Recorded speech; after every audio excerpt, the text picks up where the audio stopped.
और मध्य प्रदेश की महाडिबेट में आज बात होगी दतिया विधानसभा उपचुनाव की, जिसमें कांग्रेस की झोली में जीत आई और बीजेपी के हिस्से में हार के साथ कई सवाल। दतिया उपचुनाव के नतीजे कांग्रेस में जीत का जोश लेकर आए और बीजेपी के लिए भविष्य की चुनौती। दतिया की सीट कांग्रेस के हाथ गई और बीजेपी में भितरघात की बात उठ खड़ी हुई। कांग्रेस में जश्न का शोर है और बीजेपी में मंथन पर जोर है। कांग्रेस के घनश्याम सिंह पड़े बीजेपी के आशुतोष तिवारी पर भारी और सवाल उठ रहे हैं कि क्या नरोत्तम मिश्रा के आंसुओं की वजह से दतिया में बीजेपी हारी। सवाल उठ रहे हैं कि बीजेपी कैसे फेल हुई और कांग्रेस ने कैसे खेल किया। सवाल उठ रहे हैं कि जो कांग्रेस अंतर्कलह से जूझ रही थी, आखिर उसने कैसे बीजेपी के मजबूत संगठन को चुनौती दे दी। आज इन्हीं सवालों पर होगी चर्चा, लेकिन उसके पहले रिपोर्ट देखिए।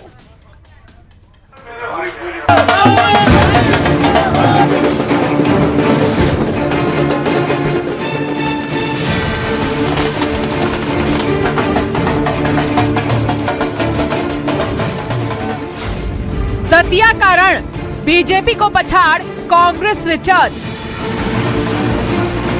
दतिया की जनता को बहुत साधुवाद देना चाहता हूं। उन्होंने मध्य प्रदेश की अकंट करप्शन में डूबी सरकार का चेहरा बेनकाब किया है।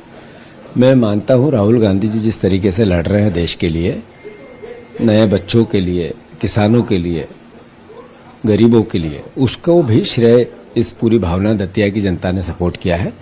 राहुल जी की लोकप्रियता बढ़ रही है, उसका असर दतिया की जनता में हुआ और उसी का परिणाम के रूप में ये सामने आ रहा है। इस कांग्रेस से जो नेतागण आए, वरिष्ठ नेतागण, उनके आने से बहुत फायदा हुआ जी, निश्चित रूप से हुआ। मैं जिन भी क्षेत्रों में गया वहाँ लोगों ने बताया, जैसे पीसी शर्मा जी का बताया कि बड़ौनी में आए थे, लगभग हर घर पहुंच चुके हैं 5-6 वार्ड में, तो फर्क पड़ा। बड़ौनी हारते थे, हमेशा जीते। फर्क पड़ता है, बड़े नेता, सीनियर नेता आते हैं तो उन पर लोग विश्वास करते हैं। कार्यकर्ता भी उनसे जुड़ना चाहते हैं कि हमारा कोई पर्सनल काम पड़ेगा भोपाल में तो पीसी भाई के पास पहुंच जाएंगे। नहीं चला बीजेपी का दाव, कांग्रेस ने जीता उपचुनाव। दतिया चुनाव कांग्रेस की सीट कांग्रेस के पास है। यह अलग बात है कि पिछले विधानसभा चुनाव से भी हमने 1700 वोट ज्यादा पाए हैं।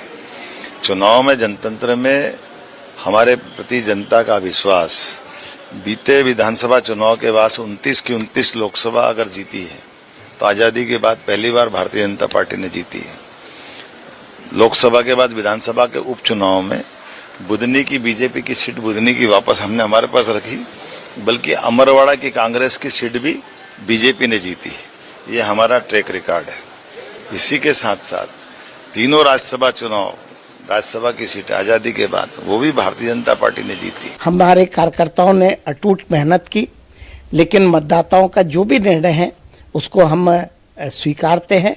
हम इस सीट को कांग्रेस से अपने पक्ष में लाना चाहते थे। हालांकि लीड कम हुई है, लेकिन कुछ परिस्थितियों के कारण भारतीय जनता पार्टी ये सीट नहीं जीत पाई। मैंने आपको कहा है कि हम इसकी समीक्षा करेंगे और समीक्षा के जो भी निष्कर्ष निकलेंगे उसके अनुसार भारतीय जनता पार्टी कार्रवाई करेगी।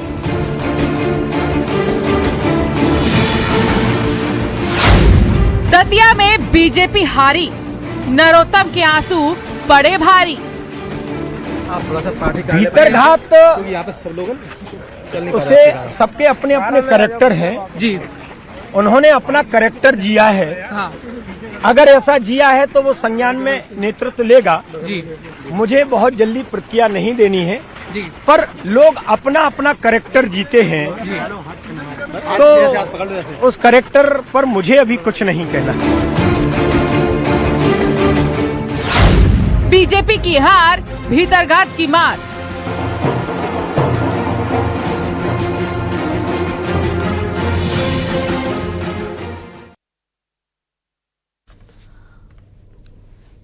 और आज इन्हीं सवालों को लेकर करेंगे चर्चा। जो मेहमान हमारे साथ जुड़ रहे हैं, सबसे पहले उनसे आपका परिचय करा देते हैं। आज खास पैनल हमारे साथ रहेगा। आजाद समाज पार्टी के प्रत्याशी दामोदर यादव जी हमारे साथ जुड़ रहे हैं। यशपाल सिसोदिया जी जुड़ रहे हैं, पूर्व विधायक हैं बीजेपी से। आनंद जाट जी हमारे साथ जुड़ रहे हैं, प्रवक्ता है कांग्रेस के। सतीश एलिया जी वरिष्ठ पत्रकार है और हिना तिवारी जी हमारे साथ जुड़ेंगी, उनसे भी आपका परिचय कराएंगे। आप सभी मेहमानों का बहुत स्वागत है न्यूज 18 पर। और सबसे पहले दामोदर जी, आपसे ही मेरा सवाल रहेगा। जीत तो हासिल नहीं हुई, लेकिन वोट कटुआ जरूर साबित हुई आपकी पार्टी। बीजेपी के वोट तो कटे ही है, लेकिन कुछ कम वोट कांग्रेस के भी आपने किए हैं। नहीं रितु जी, इसको वोट कटुआ नहीं बोलते। इसको ये कहना चाहिए कि जब भी कोई तीसरा दल तैयारी करता है तो उसका एक सबसे पहले बेस तैयार करता है। हाँ, ये बात सत्य है कि हम चुनाव जीतने के लिए लड़ रहे थे, पूरी ताकत से लड़ रहे थे और हमारी भी अपेक्षा थी कि 50,000 से वोट आजाद समाज पार्टी को मिले। लेकिन दतिया में खेल राजनीति का बड़ा तगड़ा हुआ है। जिनका टिकट कटा था पूर्व गृह मंत्री का, उन्होंने आखिरी के 2 दिन में पूरी ताकत कांग्रेस के साथ लगा दी। और ऐसी स्थिति में जो हमारा वोट बैंक था वो बड़ा कंफ्यूज हुआ। हमारे जो वोटर्स थे, हमारे समर्थक थे, उनको लगा कि जब दोनों ही दल एक हो गए हैं तो फिर दामोदर यादव कैसे जीतेंगे। इसलिए बेहतर है कि दामोदर यादव को देने की बजाय 2 साल का मौका फिर से कांग्रेस को दे दिया जाए। फिर भी 22,700 कुछ, मतलब लगभग 23,000 वोट एक नई पार्टी को आना, और इतने संसाधनों के अभाव में, और अपनी टीम जो अगर देखेंगे आप तो हमारा मुकाबला कहाँ, शिवराज सिंह चौहान, मोहन यादव और बड़े बड़े सिंधिया जैसे बड़े लोग थे, तो कांग्रेस के जीतू पटवारी थे, दिग्विजय सिंह थे, सभी लोग थे। और वहां आजाद समाज पार्टी का मुकाबला कर रहा था एक कार्यकर्ता। तो बहुत अच्छी स्थिति रही है और ये आधार तैयार हुआ है भविष्य के लिए। बिल्कुल उम्मीद करते हैं कि जो आपकी उम्मीदें हैं इस आधार के बेस पर कि आने वाले समय में आधार और बड़ा रिजल्ट लेकर आएगा, आपकी उम्मीदों पर रिजल्ट करे उतरे। यशपाल जी हमारे साथ बने हुए। यशपाल जी आपके पास आऊंगे, लेकिन आप कांग्रेस के पास में जाना चाहूंगी। आनंद जी, बहुत बधाई कांग्रेस पार्टी को, आपको भी आपके प्रत्याशी की जीत हुई है। लेकिन जिस जीत को आप एक नींव बता रहे हैं आने वाले चुनाव के लिए, क्या मानते हैं ये नींव उतनी मजबूत है कि 28 में कांग्रेस की सरकार बन जाएगी? आपका बहुत दिल से धन्यवाद कि आपने मुझे बधाई दी, मेरी पार्टी को बधाई दी। लेकिन इस बधाई की हकदार दतिया की जानदार शानदार जिंदाबाद जनता है, जिन्होंने ये फैसला लिया और 3 साल के अंदर दूसरी बार कांग्रेस पार्टी को सेवा करने का अवसर दिया है, कांग्रेस पर विश्वास जताया है। उनका आभार। लेकिन प्रश्न ये नहीं अकेले दतिया की बात नहीं है, बांकीपुर बिहार में जहां भाजपा के राष्ट्रीय अध्यक्ष जो है उनकी छोड़ी हुई सीट जो है भाजपा हार गई, तो 56,000 वोट का अंतर जो है 6 महीनों के अंदर आया है वहां। तो मैं इसके लिए जो है जो जेनजी बच्चे हैं उन युवा साथियों को बधाई और धन्यवाद दूंगा कि उन्होंने जो है हमारी पीढ़ी को एक तरह से जो 12 साल की डर की, आतताई की, आतंक की जो मोदी सत्ता है उसके खिलाफ आगे बढ़कर एक मोर्चा खोला, और उस मोर्चे का परिणाम है कि हम बांकीपुर से लेकर दतिया तक जो है भाजपा को हराने में सफल रहे। ये एक पूरी तरह से स्पष्ट संदेश है कि बच्चों ने जिस तरह से आंदोलन किया था और उनको आतंकवादी समझकर उन पर AK-47 चलाई, पैलेट गन चलाई, उन पर करंट वाला डंडा चलाया, तो ये तमाम चीजें जो है वो हर जगह का आदमी देख रहा था। और हर जगह मध्य प्रदेश में किसान परेशान है। किसान कल्याण वर्ष केवल विज्ञापन में है, जबकि किसानों की दुर्दशा का वर्ष चलाया जा रहा है। भाजपा की कुनीतियों पर ये जनता ने जो है कांग्रेस पर विश्वास जताया है, और मध्य प्रदेश कांग्रेस के प्रदेश अध्यक्ष जीतू पटवारी जी, नेता प्रतिपक्ष उमंग सिंगार जी के नेतृत्व में कांग्रेस के एक कार्यकर्ता ने एकजुट होकर जो मेहनत की है, ये उसका परिणाम है। ठीक है, एकजुटता की बात उठी है यशपाल जी। बीजेपी के मंच पर एकजुटता तो खूब दिखी। नरोत्तम मिश्रा जिन्हें टिकट नहीं मिला वो भी चुनावी प्रचार में नजर आए, लेकिन इस एकजुटता की तस्वीर को जनता तक पहुंचाने में क्यों वक्त लग गया? क्या कारण रहे कि जो वोट हैं वो कांग्रेस को चले गए, बीजेपी को नहीं आए?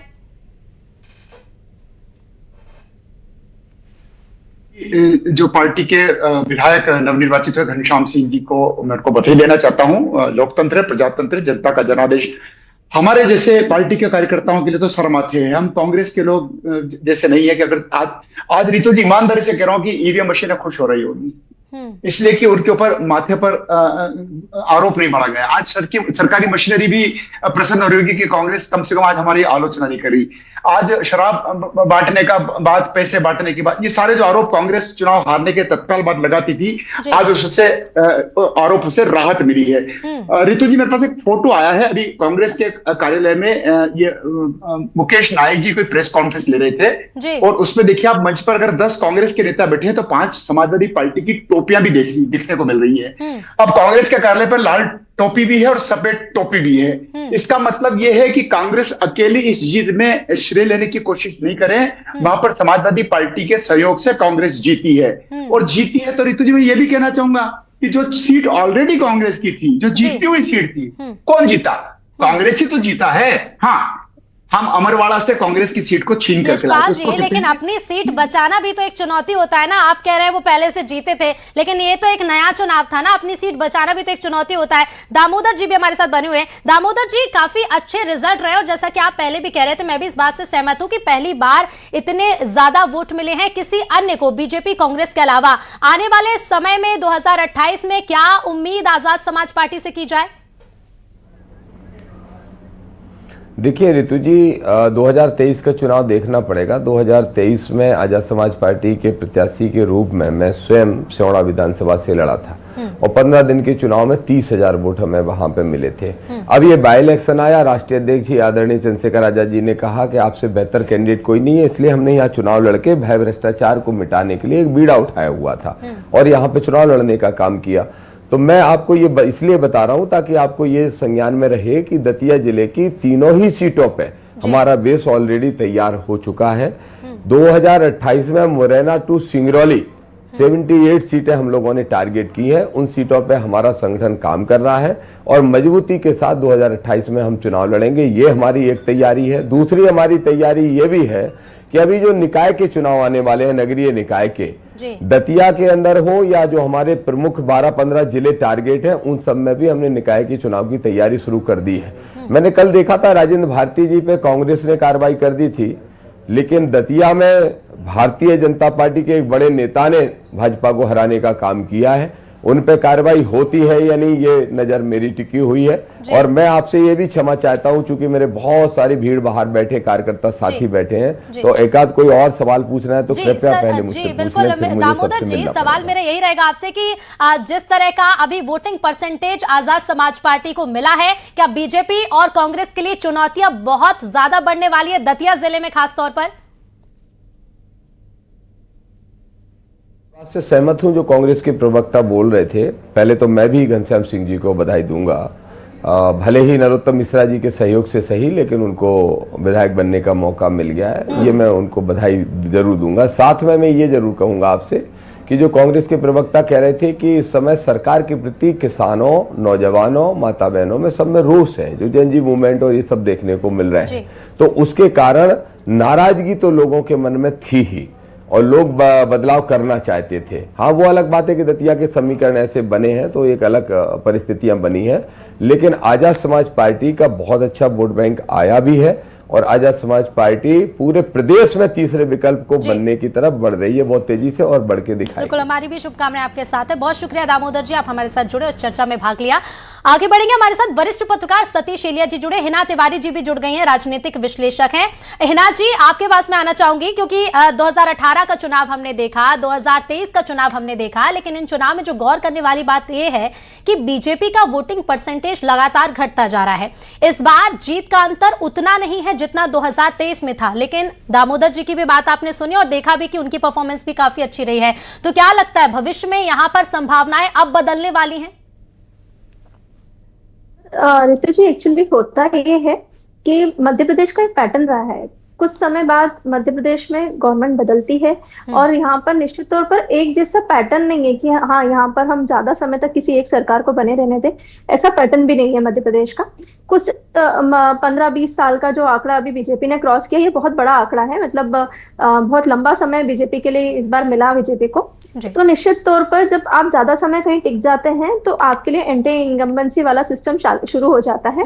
बात करते हैं सिर्फ दतिया की बात करें तो दतिया में दामोदर यादव ने बड़ी टक्कर दी, क्योंकि तीसरे मतलब नॉर्मली वहां पर बीजेपी और कांग्रेस की ही लड़ाई होती है, तीसरा कोई पक्ष होता ही नहीं है। ये पहली बार ऐसा हुआ है कि तीसरे पक्ष को इतने वोट मिले। बात देखी जाए तो 1000 वोट कम कांग्रेस को भी हुए हैं, 1000 वोट कम हुए हैं। पिछली बार से वोटिंग परसेंटेज में डिफरेंस है और कांग्रेस के वोट भी कम हुए हैं। तो निश्चित तौर पे कांग्रेस से भी वहां की जनता खुश, मतलब लगभग 1000 वोट उनके कम होना भी मतलब खुश नहीं दिखाई दी। तो एक तरीके से जो भीतर घात हुआ है उसी ने कांग्रेस को जिताया और बीजेपी को हराया है। तो ये निश्चित तौर पे ये है कि जो कार्यकर्ता खुश नहीं थे उसी का बैलेंस यहाँ पूरा सीधा सीधा देखने के लिए मिला है। बिल्कुल। सतीश जी, आपको क्या लगता है, आप कैसे देखते हैं इस उपचुनाव को? क्योंकि उपचुनाव का एक पैटर्न रहा है, एक ट्रेंड रहा है, लेकिन इस बार तस्वीरें बिल्कुल अलग रही हैं।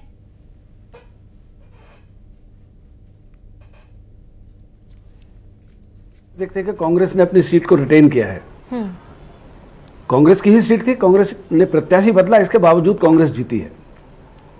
लेकिन उसका मार्जिन कम हुआ है, 1000 वोट करीब उनके कम हो गए हैं। लेकिन भारतीय जनता पार्टी ने जिस तरह से पूरी ताकत लगाई थी, मुख्यमंत्री भी उसमें गए, प्रदेश अध्यक्ष भी गए, बाकी वरिष्ठ नेता भी गए, केंद्रीय मंत्री ज्योतिरादित्य सिंधिया भी गए, इसके बावजूद भारतीय जनता पार्टी ये कांग्रेस से सीट छीन नहीं सकी। तो निश्चित रूप से कांग्रेस के लिए ये जो कांग्रेस के लिए निश्चित रूप से ये एक इसको कहते हैं नई ऊर्जा मिलेगी। जैसे कांग्रेस के प्रवक्ता ने कहा, उन्होंने इसको पूरे राष्ट्रीय परिप्रेक्ष्य में उसको जोड़ा जी। और जो बिहार के बांकीपुर का जो नतीजा है, भारतीय जनता पार्टी के राष्ट्रीय अध्यक्ष ने के इस्तीफे से जो खाली हुई थी सीट, वहां देखिए वहां भी जन स्वराज पार्टी वहां जीत गई है। हालांकि कांग्रेस की कोई भूमिका वहां वैसी रही नहीं है, लेकिन एक कम से कम एक बदलाव तो है। भारतीय जनता पार्टी के संगठन के लिए ये सोचने का विषय तो है जी।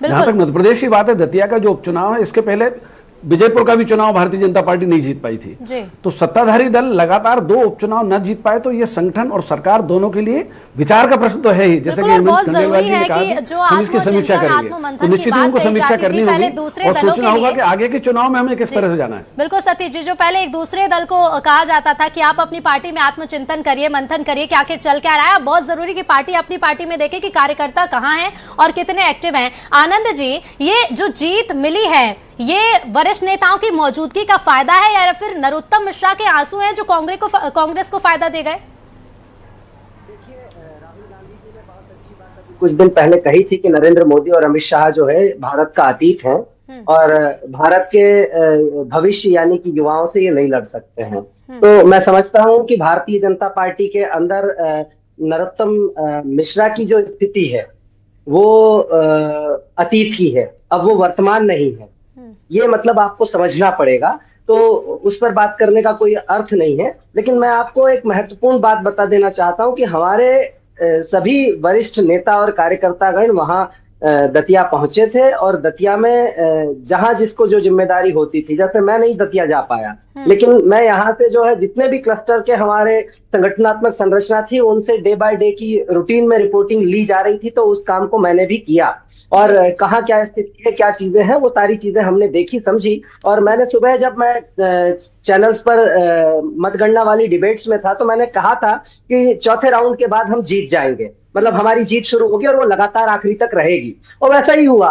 तो हमारा तैयारियां जो है वो समय से बहुत पहले की थी। एक और प्रश्न आपका, यशपाल जी ने कहा था, यशपाल जी बहुत प्रबुद्ध हैं और बहुत विद्वान व्यक्ति हैं, उन्होंने ईवीएम पर जो बात कही थी वो मैं दोबारा कहना चाहता हूं, क्योंकि ये चुनाव जो है वो पूरे देश की नजर में होते हैं और पूरे देश में एक साथ चुनाव नहीं होते हैं, तो सबका ध्यान जो है वो भाजपा की कार्यप्रणाली पर और इन सब जगह जो है जिस तरह से ईवीएम की टैंपरिंग होती है या ईवीएम चेंज की जाती है, जो भी घपला किया जाता है उस सब पर सबकी नजरें होती है। तो उपचुनाव में ये नहीं देखा जाता और उपचुनाव जो है वो सत्ताधारी दल के पक्ष में प्रायः रिजल्ट जाते हैं। आनंद जी, क्या बात कर रहे हैं आप कह रहे हैं कि नजर नहीं जाती, उपचुनाव में बात नहीं होती। अभी 2 दिन पहले तक धांधली की खूब आशंकाएं जीतू पटवारी खुद जता रहे थे, आपके वरिष्ठ नेता कह रहे थे, आपने अपने कार्यकर्ताओं को तैनात इसलिए किया था क्योंकि आपका कहना था कि आशंकाएं पूरी तरह से धांधली की। ईवीएम पर बात कर रहा हूँ, ईवीएम पर बात कर रहा हूँ कि ईवीएम की टैंपरिंग इस समय संभव नहीं है क्योंकि पूरा देश चुनाव में नहीं लगा होता है, बाकी लोग भी निगरानी कर रहे होते हैं। आनंद जी, गड़बड़ी होती है, गड़बड़ी होती है। अब चाहे वो फेक वोटर्स हो, चाहे ईवीएम को लेकर गड़बड़ी होती है, लेकिन सवाल ये जायज है कि जहां कांग्रेस जीत जाती है वहां कोई गड़बड़ी नहीं, जब कांग्रेस हारती है तब गड़बड़ी होती है। आपके होते हुए भाजपा प्रवक्ता को बोलने की जरूरत ही नहीं है। मैं बिल्कुल मानता हूँ इस बात को, कोई बात नहीं, लेकिन प्लस मेरी बात तो सुन लीजिए। मैं जो बात कर रहा हूँ उससे तो सुन लीजिए। मैं सिर्फ इतनी सी बात कह रहा हूँ। आनंद जी, एक बात बताइएगा, आप एक बात बताइएगा, कांग्रेस हारे कांग्रेस जीते, क्या मीडिया पर्संस के नाम बीजेपी की लिस्ट में देख लेते हैं आप, जो हमें बीजेपी का प्रवक्ता कह देते हैं? कहाँ आप हमारा नाम ले देते हैं? सैलरी हम यहाँ से उठा रहे, काम हम यहाँ कर रहे हैं सर, आप हमें प्रवक्ता बना देते हैं। अगर हमें प्रवक्ता बनना होता तो यशपाल जी इस डिबेट में क्या कर रहे होते? आज सेलिब्रेशन का दिन है सर, आज तो आरोप छोड़ दीजिए, आज सेलिब्रेशन मनाइए सर, आज खुशियां मनाइए, आज हम पर आरोप मत लगाइए सर, हम पर आरोप आपके सही होते तो आज आप जीतते क्या फिर? अब आप आनंद जी देंगी, मैं कह रहा हूँ यशपाल जी सक्षम है, वो बोल लेंगे, उन्हें बोलने दिया जाए। मैं तो ये कहना चाह रहा हूँ, बस इतनी सी बात है। मैं केवल इतनी सी बात कह रहा हूँ ऋतु जी, लेकिन मेरी बात तो पूरी होने दीजिए। तो भाई इस तरह का जो चुनाव का मैंडेट आया है, उस मैंडेट को आपको समझने की जरूरत है। ठीक है, ठीक है, ठीक है। यशपाल जी, आखिरी सवाल, छोटा सा जवाब दीजिएगा, छोटा सा जवाब दीजिएगा, आगे के लिए क्या रणनीति रहेगी बीजेपी की? छोटा सा जवाब दीजिएगा। रितु जी, आपकी बात, सतीश एनिया जी की बात और आदरणीय हिना जी की बात, तीनों का सम्मिश्रण करके बोल रहा हूं। मैं ये भी कह रहा हूं कि आनंद जी, आज तो आप आनंद मनाइए। और दूसरा मैं ये भी कहना चाहूंगा रितु जी कि भारतीय जनता पार्टी के प्रदेश अध्यक्ष जी की अगर आप बाइट सुनेंगे तो उन्होंने साफ कहा है कि तथ्यात्मक और इसकी समीक्षा होगी, विस्तृत और तथ्यात्मक समीक्षा होगी, और उन्होंने कहा कि आगे की रणनीति तय की जाएगी। बीजेपी हर दल समीक्षा करे कि जीत के क्या कारण है, हार के क्या कारण है, लेकिन प्रभाव कितना होगा 2028 में और उसके बाद लोकसभा में देखना होगा। फिलहाल आप सभी मेहमानों का बहुत शुक्रिया इस चर्चा में भाग लेने के लिए। तो दतिया उपचुनाव हो चुका है, रिजल्ट आज सामने आ चुके हैं और कांग्रेस को यहाँ पर जीत मिली है, लेकिन इस जीत के बाद कांग्रेस का कॉन्फिडेंस कितना बढ़ा और बीजेपी अब क्या तैयारी करेगी आने वाले चुनाव के लिए, सबकी नजर होंगी। फिलहाल इस डिबेट में इतना ही। नमस्कार।